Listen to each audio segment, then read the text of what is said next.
In this video I'm going to replace this end panel with this panel. You'll find out why in a minute.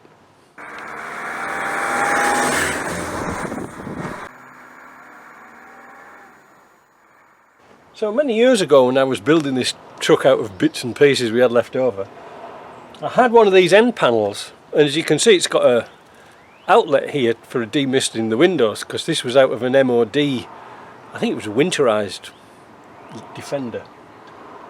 They're as much use as a glass eye. They don't do anything at all. But the other thing is that you will notice here I only have one lever on this control. I don't have a hot and a cold. My heater's plumbed in a little bit differently, and I'll show you that later. But one of the things I want to do, spurred on again by the success of these panels, is this bolt here that goes through is held in by a little plastic nut. It's supposed to have a screw in it. Well, I put a wall fixing in here, you know, for plasterboard that springs out. Well, I'm going to do away with that, and I've got a little block of plastic, ABS plastic, and I've sanded it down both sides, so I've got maximum surface area, because it was that finished like leatherette or whatever you call it. So I'm going to take this apart, glue this on the inside, and then we'll come back maybe this afternoon or tomorrow when this is nicely glued, and we'll find out what I'm up to, because it's quite an easy thing to repair. You've got to take your binnacle off, but because these are on screws now, they easily come out in seconds. I'll just say why I put captive nuts in there, those riv nuts. Well, the simple reason is my original idea was to put thumb screws in there, but on this piece in particular, on here, you couldn't get the thumb screw in, so I sent them back. So I just got these panhead ones, and they look alright. So without further ado, I'm going to take that off, and like I say, I'm going to show you some hints and tips and treats, or whatever you want to call them, about heaters. So you can see that butterfly clip thing, whatever you call it, is on there. So the only way to get that screw out is to take all the dash off. Not too bad. So what I'm going to do is I'm going to put a piece of plastic down there that's going to make it thicker, but I have to be careful of this metal. It's very, very close to where the metal is, and now you can see quite clearly that laminate piece with the riv nut in. It's gone out nice. So I've got to clean off the rest of this glue. I'll do that with a die grinder, prep it up, and take this piece off, and see how we come on. Well, with some clamps and a bit of imagination, I've got my piece in there, so that's alright.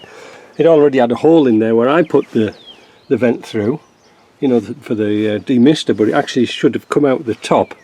Oh, it was a bad idea. If you want me to show you how one actually does work, it's on the opposite side.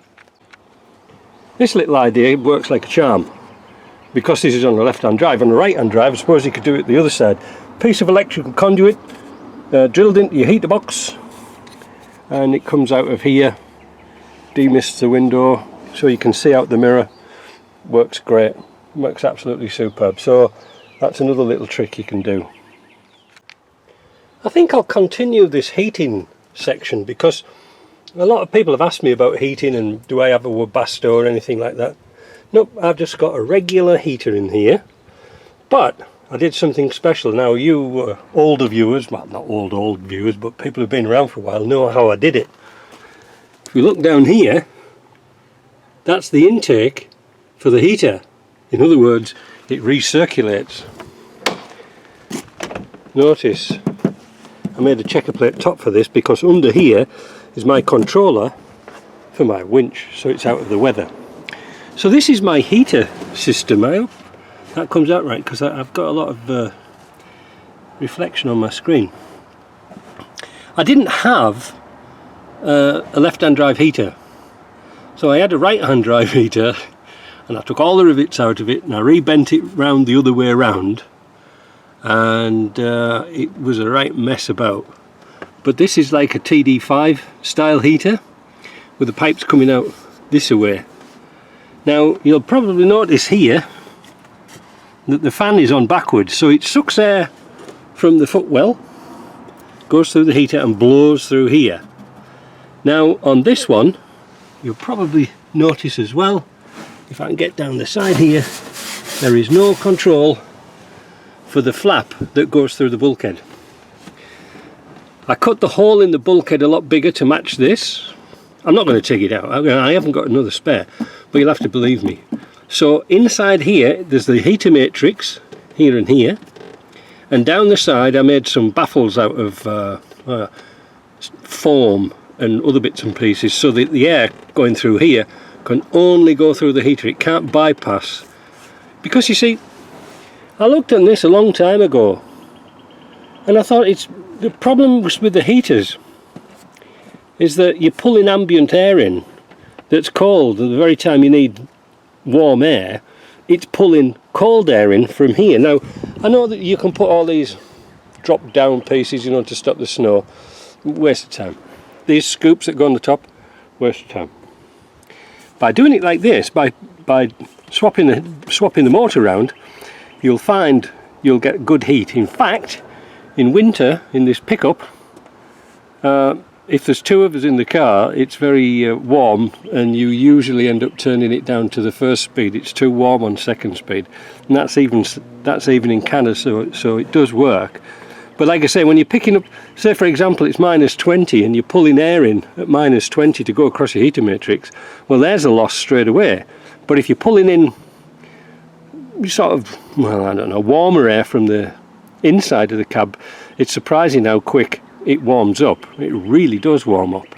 Now another interesting thing to note on here, because it's the Isuzu, I haven't finished my pipes and wires yet, I've got them to finish off. You can see that the pipes come in at different places. This is off the underside of the thermostat. That means that's going to be warm, not after the thermostat, it's before the thermostat, and the return is into the pump. Now TDIs, they take the outlet off the back of the engine. This seems to me to be foolhardy. It doesn't have enough flow, because all the water has to go worming its way through the block and then out through a little hole there. Well, you can see now these pipes here have got a nice straight run all the way around. I know it's a bit podgy, but that's the only thing I could think of doing at the time. But it works really, really well. I often thought about this TDIs to put an electric 12-volt water pump in line with the hose and see if that makes a big difference. I think it will, because it'll suck water out of the block and push it around the system a lot better, rather than working on the little water pump that's here. Interesting, isn't it? Things you can do. Now, as I said, that was a right-hand drive heater box that I made into a left-hand drive one, but to do this you do need a right-hand drive on a left-hand drive blower motor unit, and I'm going to put the camera out on the stand and explain why. Right, so I don't know where we were, but I've put some crown rust proofing in here, and I realised I had the wires on the wrong way around the first time, so I'm going to shoot this again. Now, like I said before, I don't know if I'm going to edit this out. These are the motors, the squirrel cage blowers, and you can notice one's for a left-hand drive and one's for a right-hand drive. Which one's which I don't know, but I know that this is a right-hand drive one, so that is for a right-hand drive. This is for a left-hand drive. Now the motors are all the same, you just put the wires on the different way around. Doesn't matter about that. It's getting the squirrel cages off, because you can buy the squirrel cages separately. You invariably destroy the plastic trying to get them off. It's on a flattened piece of shaft, but I've not had much success trying to get them off. So there we go. So that's a little bit about blower motors. Now this is a right-hand drive motor, right-hand motor, and we're going to clip it on, and we're going to use a piece of paper towel to find out the force. Now the power is the purple. Alright? Because the ground goes through your switch that's on your dash. You know the bit that moves up and down? This should be first speed. And you can see there's a reasonable draft out of that, isn't there? That's not too bad. But watch what happens when we put it onto the second speed.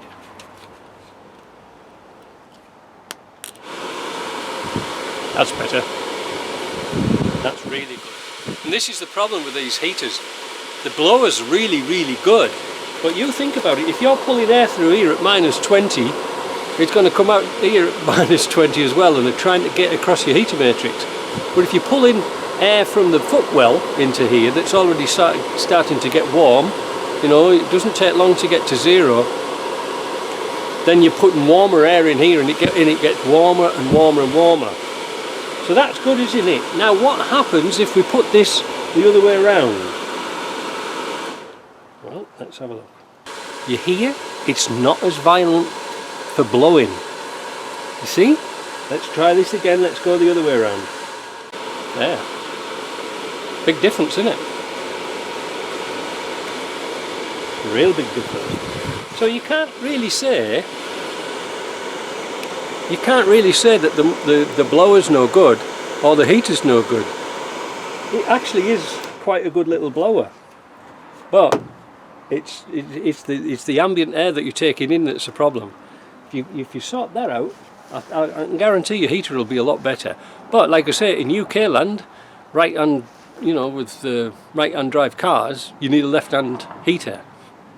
And like I say, you could use your left-hand heater blower, but you've got to get the squirrel cage for a left-hand drive in a right-hand drive country. And then again, like I mentioned earlier, I don't know, well, I think I did, I don't know, I might have edited it out, but these aren't very easy to switch from right to left, even if you've got a squirrel cage, because this is your pickup for your intake pipe, and it's got to be kind of flush with the fins here. It's no good making it too small because you'll throttle the air coming in. It's got to be the right size. So you can see this is flat, and when you look on the other side, it's got 5 bolts on it. So putting the motor at that side is not a big deal, but then you've got to cut this out somehow and fabricate it and go on it over there. I did that once before and it was a right mess about. But I think, well, you used to be able to just buy the motor on its own, like that blower unit. Anyway, it's just an idea to stop you complaining, you know. I mean, I know it's a stupid subject to cover now because it's summer, but it'll fix you in good stead for next winter. Just before I go, somebody's bound to say that putting it on a recirculation in the Land Rover will bring in a lot of humidity and fog up the windows. Believe me, after 10 years, it doesn't, because you're putting so much heat out of that, it defogs all your glass. So there you go. Alright, we'll catch you in the next video.